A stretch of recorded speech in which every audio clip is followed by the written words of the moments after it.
Bonjour à tous et à toutes. Donc ma présentation va porter sur les résultats de la thèse d'exercice du docteur Chenot-Émilie qui ne peut pas être présente aujourd'hui. Travail que j'ai co-dirigé avec mon collègue le professeur Rougerie Fabien. Et je n'ai pas de conflit d'intérêt à déclarer. Alors, les stéréotypes de genre, pourquoi s'y intéresser en santé, et notamment les stéréotypes de genre sur la masculinité? Je voulais tout d'abord revenir un petit peu sur la définition du terme genre, donc à la différence du terme sexe qui définit la réalité biologique des individus, la réalité anatomique. Le terme de genre, lui, se réfère à toutes les constructions socio-culturelles des rôles que l'on attribue aux hommes et aux femmes dans la société. Donc, très schématiquement, une petite fille doit aimer le rose, jouer à la poupée, tandis qu'un petit garçon doit aimer le bleu et jouer aux petites voitures. Ces normes de genre vont venir influencer les individus tout au long de leur vie, et y compris dans le champ de la santé, puisque cela peut influencer leur comportement de santé, les représentations qu'ils se font de la santé et de la maladie, la façon dont ils vont exprimer leurs symptômes face aux soignants, et aussi leur recours aux soins. Quand on a commencé à s'intéresser à cette thématique masculinité et santé avec Émilie qui a fait ce travail, elle a commencé à en parler un petit peu autour d'elle, aux hommes autour d'elle, et elle faisait face à un discours du type « en fait, moi, je vais jamais chez le médecin ». Au choix parce que je suis jamais malade ou bien parce que j'ai pas le temps. Et effectivement, c'est ce qu'on retrouve dans la littérature. Les hommes ont une plus grande réticence à la consultation des médecins de premier recours par rapport aux femmes. On sait également que les hommes ont une espérance de vie moindre par rapport aux femmes, de 6 ans de moins, ce qui peut s'expliquer par des morts que l'on peut qualifiés de prématurés, par exemple des morts par suicide, puisqu'on sait que les hommes ont 3 fois plus de risques que les femmes de réussir leur suicide, ou encore qu'ils adoptent des comportements de santé qui sont plus à risque que les femmes. Donc finalement, dans ce travail, on a cherché à comprendre comment toutes ces normes de la masculinité qu'on va appeler traditionnelles s'incarnent dans le vécu des patients hommes et en quoi cela peut constituer un frein dans leur parcours de soins. Pour ce faire, Émilie a réalisé une étude qualitative avec 13 entretiens individuels semi-dirigés qui duraient en moyenne 1 heure chez des hommes qui étaient âgés entre 19 à 76 ans avec une moyenne d'âge de 45 ans. Elle a réalisé une analyse thématique de ces entretiens d'inspiration phénoménologique jusqu'à saturation des données. Ces données ont été double codées pour limiter le biais d'interprétation, ce qui nous a permis d'arriver à notre arbre thématique. Je vais tout de suite parler un petit peu des limites et des forces de cette étude. Donc, en limite principale, biais de recrutement, parce que ça a été assez difficile, effectivement, de recruter des patients masculins, et c'était basé sur le volontariat. Ensuite, on a bien sûr tous les biais classiques liés à la méthodologie qualitative que l'on a essayé de limiter au maximum en adoptant une méthodologie rigoureuse, adaptée, qui respectait les critères Correct 32. Et enfin, c'était un sujet original qui était très peu traité dans la littérature française. Alors, passons aux résultats. On y voyait que les hommes interrogés ont vraiment bien intégré ces stéréotypes de la masculinité dans leur quotidien, même si parfois dans leur discours ils les critiquaient, mais finalement ça reste quand même très ancré. Alors il s'agit par exemple d'être fort, invulnérable, d'être la figure paternelle et donc de ne pas montrer quand ça ne va pas, surtout si la souffrance est psychologique. En tant qu'homme, il ne faut pas montrer ses émotions, sinon c'est mal vu, ça peut être jugé dans la société par rapport aux femmes. Être un homme, c'est également être travailleur. On notait vraiment l'importance première du travail pour nous interroger. C'est également glorifier le risque, et notamment dans son activité professionnelle. Il y avait un des interrogés qui nous racontait son accident de travail et qui a poursuivi en disant en fait, c'est le métier qui rentre, hein. Être un homme, c'est également, comme on vient de le voir, se définir par sa capacité sexuelle, qui semble être une des caractéristiques principales pour se sentir viril. Et cela a pu entraîner, pour certains des interrogés, un arrêt de certains médicaments quand ceux-ci venaient entraver justement cette capacité sexuelle et notamment bloquer l'éjaculation. Enfin, être un homme, c'est aussi être autonome coûte que coûte, y compris dans sa santé. Il faut se débrouiller tout seul. On comprend ainsi assez rapidement que toutes ces normes de la masculinité se conjuguent assez mal avec le fait d'être malade. En effet, il semblerait que avoir mal ne fait pas mal. Les interrogés semblaient adapter diverses stratégies d'adaptation face à la maladie pour ne pas se reconnaître en tant qu'individu malade et finalement pour mettre un petit peu les problèmes sous le tapis. Il y avait par exemple le fait d'intérioriser ces symptômes, de les démédicaliser, notamment tout ce qui touche à l'intime, que ce soit tout ce qui est psychologique ou sexuel, parce qu'il faut être fort, il faut serrer les dents. Et donc, ils avaient plutôt une tendance à se renfermer sur eux-mêmes plutôt que d'aller parler à quelqu'un de leurs problèmes. Ils pouvaient également minimiser leurs symptômes et donc ne pas consulter un médecin.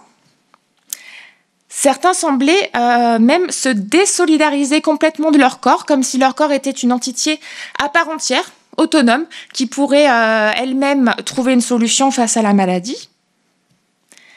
Certains nous disaient pouvoir adopter des comportements à risque, comme la violence envers autrui ou envers soi-même, en tapant contre des poutres, etc. Ou en utilisant des substances comme l'alcool, tout ça pour détourner le mal, pour diminuer la douleur. Et enfin, quand ils finissaient quand même par consulter un médecin, ils semblaient avoir une vision assez court-termiste de la maladie, c'est-à-dire qu'ils allaient chez le médecin avec un problème et qu'ils attendaient une solution qui soit rapide, efficace, mesurable. Un des interrogés nous disait, mais en fait, moi, les traitements qu'on prescrit, je les prends pas, à moins que le médecin me dise, si vous les prenez pas, la semaine prochaine, vous êtes mort. Être court-termiste, c'est également ne pas se projeter dans l'avenir et notamment dans la détérioration de sa santé liée au vieillissement, ce qui laissait peu de place dans le discours des interrogés à tout ce qui touche à la prévention, par exemple la prévention du cancer colorectal ou la prévention cardiovasculaire.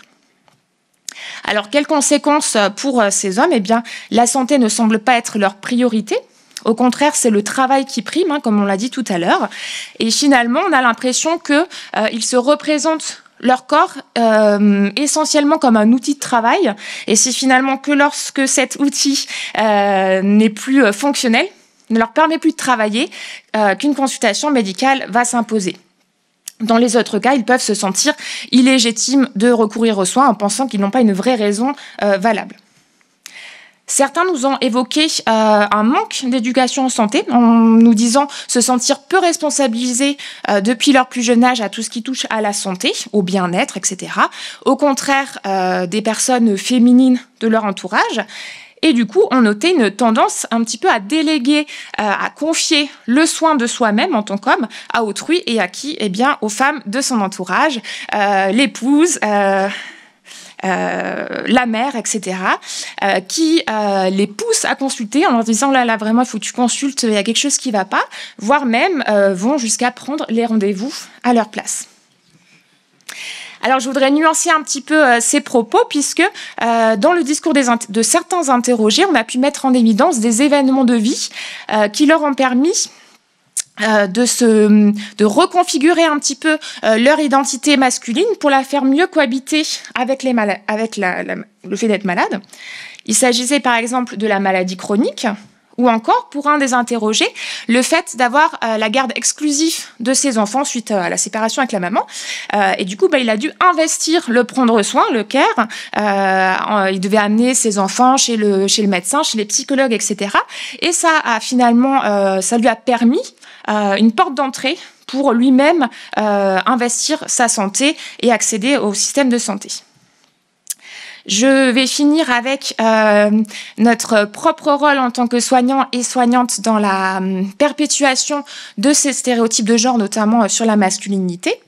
On peut citer par exemple le sous-diagnostic encore présent de la dépression masculine, avec probablement des échelles de la dépression qu'on utilise qui sont mal adaptées aux impératifs de la masculinité. Deuxièmement, on note toujours une sous-représentation de l'homme en médecine préventive.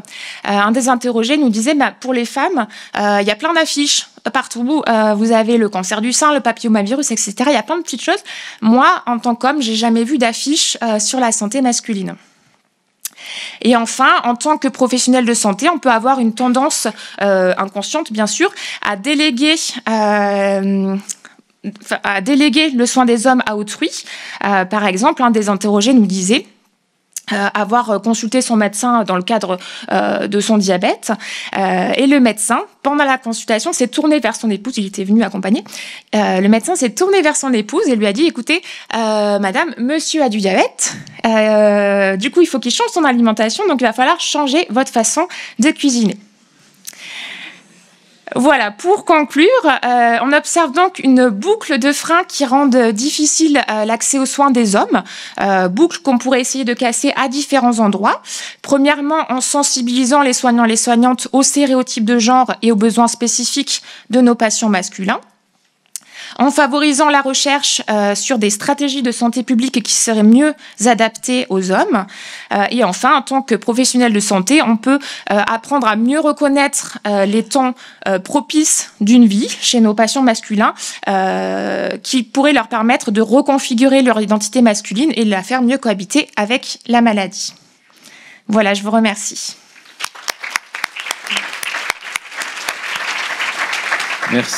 Merci beaucoup. Alors, j'imagine que le QR code renvoie vers l'intégralité du travail. Encore de Émilie, voilà, c'est ça. Ok, super. Et donc, nous avons à nouveau un temps pour vos questions. Bonjour, merci pour cette présentation vraiment très intéressante. Moi, c'est pas vraiment une question, mais en fait, ça me fait penser à un cas que j'ai eu. Je suis là, pardon. Oui.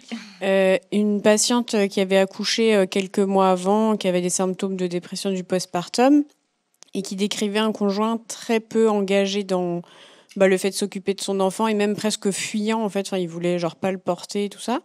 Et donc, de ce qu'elle disait avec mes collègues, ça nous évoquait que peut-être que lui aussi faisait une dépression du postpartum.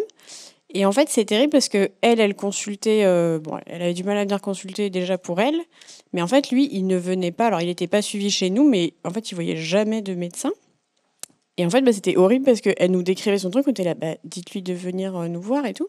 Elle fait, non, il veut pas avoir de médecin, il veut pas avoir de psychologue, tout ça. Et du coup, là, je l'ai revue il y a pas longtemps, cette dame. Et finalement, ils se sont séparés alors que l'enfant, il a genre 8 ou 9 mois, quoi.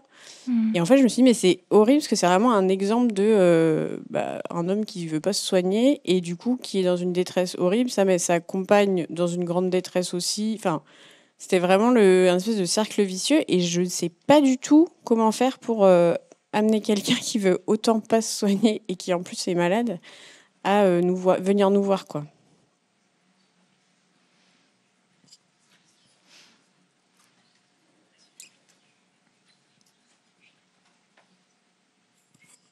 Bonjour, François Persson. Est-ce que vous avez des chiffres sur la fréquentation des cabinets médicaux entre les hommes et les femmes?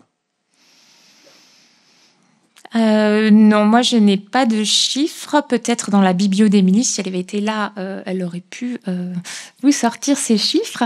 Par contre, ça me fait penser à un podcast que j'ai écouté là dans les derniers jours au sujet justement de la souffrance masculine, de la dépression masculine, etc.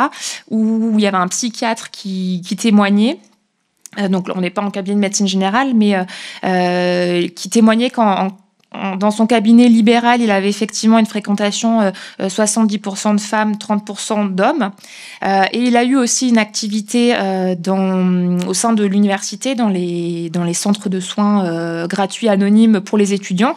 Et là, il y avait 90% d'étudiants masculins qui venaient et 10% d'étudiantes. Et donc, du coup, se pose un petit peu la question si finalement on amène...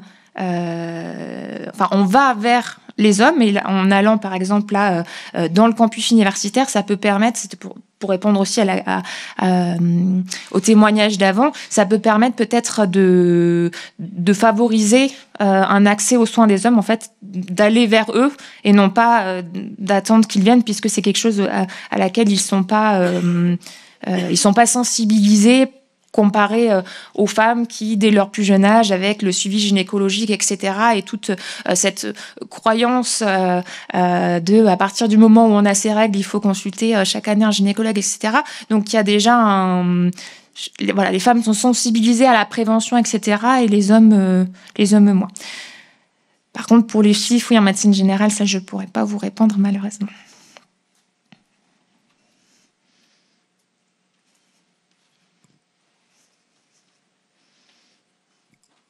Bonjour. Pour répondre à la question, il y avait une étude de l'INSEE qui avait été faite en 2019 où, dans l'année précédente, les hommes avaient consulté leur médecin traitant à 88%, et 80% pour les hommes et 88% pour les femmes. Donc c'était significativement différent. Il y avait une vraie différence.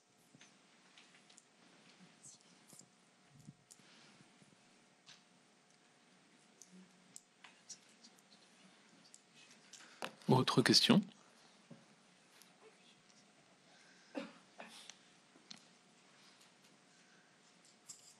Bonjour, Coquerel Kevin, médecin à Bordeaux.